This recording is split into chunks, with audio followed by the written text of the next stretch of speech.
പറയാനുണ്ട്. ഒന്നുകൂടി ആ വാക്കുകൾ ഒന്ന് ശ്രദ്ധിച്ചു കേൾക്കും. ക്രിസ്തുയേശുവിലുള്ള ഭാവം തന്നെ നിങ്ങളിലും ഉണ്ടായിരിക്കട്ടെ. അവൻ ദൈവരൂപത്തിലിരിക്കെ ക്രിസ്തു യേശുവിലുള്ള ഭാവം തന്നെ നിങ്ങളിലും ഉണ്ടായിരിക്കട്ടെ എന്ന് പറഞ്ഞിട്ട് എന്താ ആ ഭാവം എന്ന് പറയും. അവൻ ദൈവരൂപത്തിലിരിക്കെ ദൈവത്തോടുള്ള സമത്വം മുറുകെ പിടിച്ചുകൊള്ളണം എന്ന് വിചാരിക്കാതെ അവിടുത്തെ ദൈവമായിരുന്നു, അവിടത്തേക്ക് ദൈവമായിട്ടിരിക്കാം. ഇവിടോട്ട് ഇറങ്ങി വരേണ്ട ഒരാവശ്യവും ഇല്ല. അവിടുന്ന് അധികാരത്തിൽ പ്രഭാവത്തിലിരുന്നാൽ അത് അവിടുത്തെ അവകാശമാണ്. എന്തോ ഒരു ഭയങ്കര മഹത്വമുള്ള ദൈവം.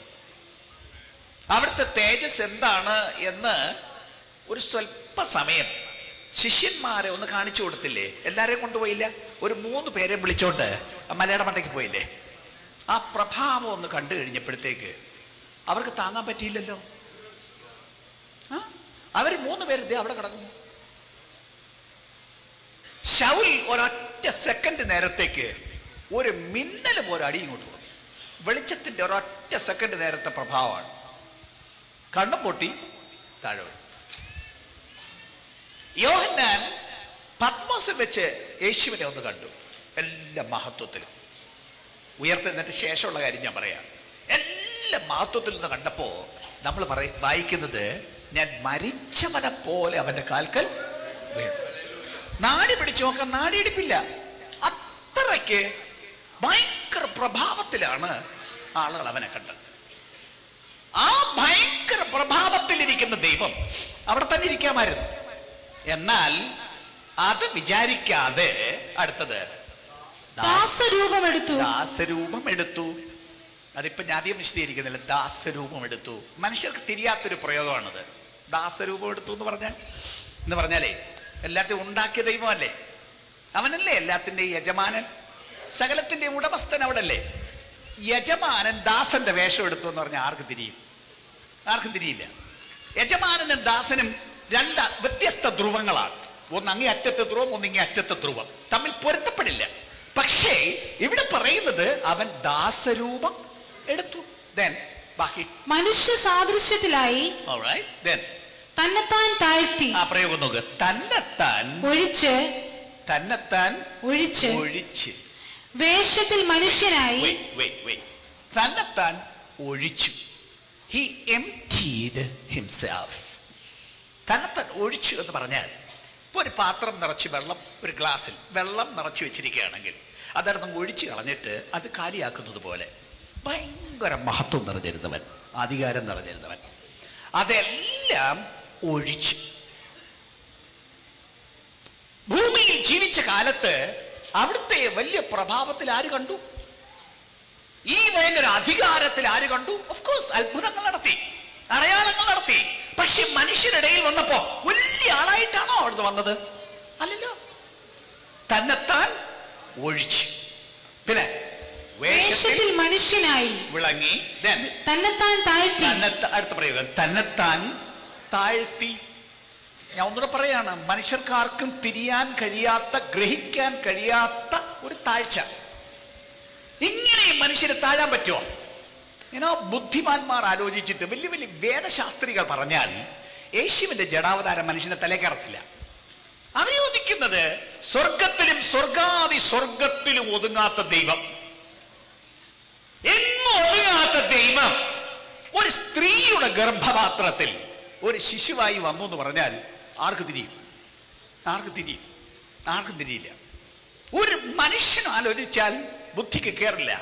പക്ഷേ അവൻ തന്നെത്താൻ താഴ്ത്തി.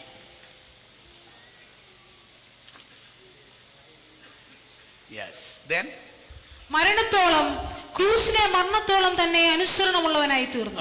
ഇതാണ് ആ ഭാവം. എന്നിട്ട് 5-ാം വാക്യം ആദ്യം പറഞ്ഞ എന്താണ്? ക്രിസ്തു യേശുവിലുള്ള ഭാവം തന്നെ നിങ്ങളിലും ഉണ്ടായിരിക്കട്ടെ. ഇതേ മനോഭാവം തന്നെ നിങ്ങളിലും ഉണ്ടായിരിക്കട്ടെ. വളരെ പ്രധാനപ്പെട്ട ഒരു പാഠം കുറച്ച് നാള് ദൈവം എന്നെ ഒന്ന് പഠിപ്പിച്ചു. കുറച്ച് കാലങ്ങളെടുത്ത് ഈ പുസ്തകത്തിലൂടെ കുറെ വെളിപ്പാടുകളാൽ എന്നെ പഠിപ്പിച്ചു. കണ്ണുകൊണ്ട് കാണുന്ന ദർശനമല്ല, ഈ വചനത്തിന്റെ വെളിപ്പാടുകളാണ് എന്നെ പഠിപ്പിച്ചു. അതിലൊരു അംശം നിങ്ങളുമായിട്ട് പങ്കിടാനാണ് എനിക്ക് നിയോഗമുള്ളത്. അത് നമ്മുടെ എല്ലാവരുടെയും വിളിയുടെ പരമപ്രധാനമായ ഉദ്ദേശം ഇവിടെ പറയുന്നതാണ്. ക്രിസ്തു യേശുവിലുള്ള ഭാവം തന്നെ നിങ്ങളിലും ഉണ്ടായിരിക്കട്ടെ. നമുക്കറിയാമല്ലോ, ഒരു ദിവസം നമ്മൾ സ്വർഗത്തിൽ പോകാനുള്ളവരല്ലേ. സ്വർഗത്തിൽ പോകുമ്പോൾ നമ്മൾ യേശുവിനെ പോലെ ആകുമെന്ന് വിശ്വസിക്കുന്നവരല്ലേ, അല്ലേ? അങ്ങനല്ലേ വചനം പറയുന്നത്? ഓർമ്മയില്ലേ? 1 യോഹന്നാൻ 3-ാം അധ്യായം അറിയില്ലേ? അവനിൽ ഈ പ്രത്യാശയുള്ളവനെല്ലാം അവൻ നിർമ്മലനായിരിക്കുന്നത് പോലെ തന്നെ നിർമ്മലീകരിക്കുന്നു എന്ന് 3-ാം വാക്യം പറയുന്നു. അതിന്റെ 2-ാം വാക്യം പറയുന്നതാണ്, പ്രിയമുള്ളവരെ, നാം ഇപ്പോൾ ദൈവമക്കളാകുന്നു, നാം ഇന്നതാകും എന്നിതുവരെ പ്രത്യക്ഷമായില്ല. എന്നാൽ അവൻ പ്രത്യക്ഷനാകുമ്പോൾ നാം അവനെ താൻ ഇരിക്കും പോലെ തന്നെ കാണുന്നതാകൊണ്ട് അവനോട് സദൃശ്യന്മാരാകും എന്ന് നാം അറിയുന്നു. യേശുവിനെ പോലെ താനി രൂപത്തിലായി തീരാൻ പോകുന്നൊരു ദിവസമുണ്ട്. രൂപം തന്നെ, ശരീരരൂപം തന്നെ.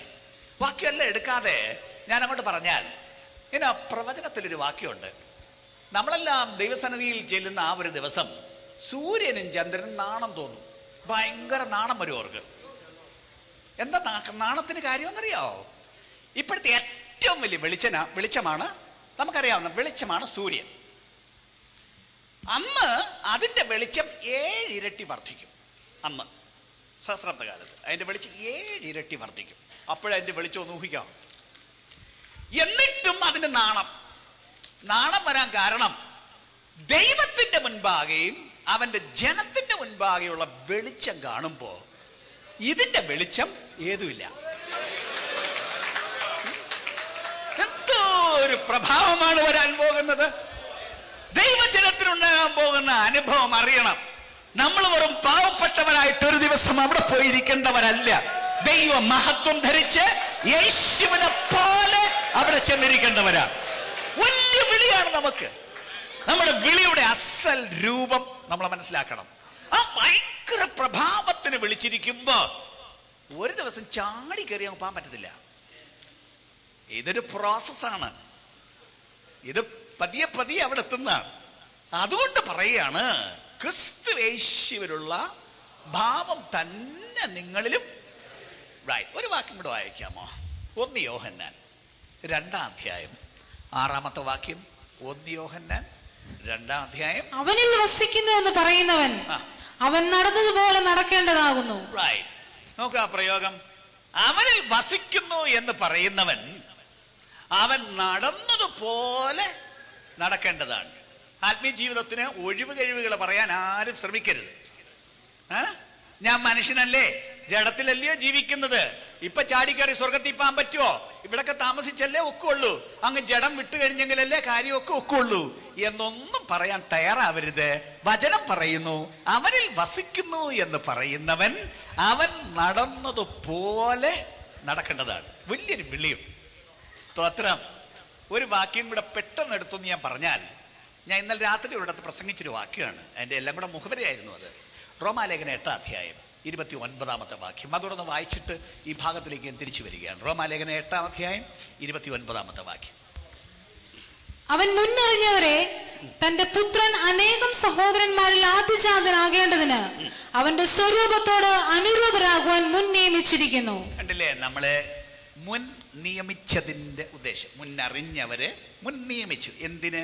മുൻ നിയമിച്ചവരെ തന്റെ പുത്രൻ അനേകം സഹോദരന്മാരിൽ ആദ്യജാതനാകേണ്ടതിന് അവന്റെ സ്വരൂപത്തോട് അനുരൂപരാകുവാൻ മുൻ നിയമിച്ചിരിക്കുന്നു. ആ വാക്കൊന്ന് കേട്ടോണേ. അവന്റെ